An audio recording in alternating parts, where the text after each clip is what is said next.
At 5, summer is just about here, and as more people get out on the water, one local fire department says they don't have the training or the resources needed to respond to rescues. Fox 12's Carly Olson learned more today and brings us the details. Carly? Well, Pete and Nora, I'm here at Camas Lake in Camas, and actually in early May, a young man jumped from this bridge behind me and unfortunately did not survive. Those working with the fire department tell me that they did not have the proper training or resources to respond, and the story could have had a very different ending. We saw it right away when we arrived. A jump from the bridge, a popular thrill for local teens. It's very unsafe.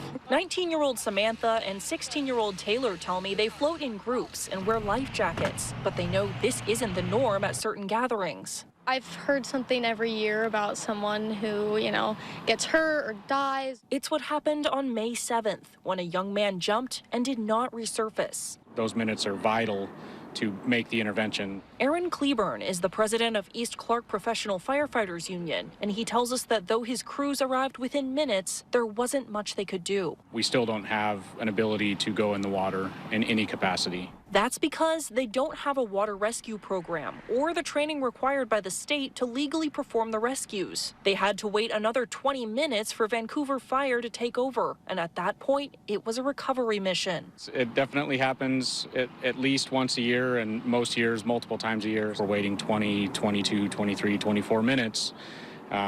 Chances of that working out in the end are slim to none. They've been pushing for a change for years, and on Monday evening, they asked the city council if they could at least install warning signs and emergency flotation devices near the bridge, while they continue to push for a broader program. We need a means to help them before we ever get here, because even when we get here, there's a likelihood that we can't help them in the way that they need. And knowing there may not be help available, I'm definitely going to be more cautious. Has given these floaters some pause. And then it's a little unsettling knowing that, if something did happen, there wasn't going to be a lot of people out there to help me.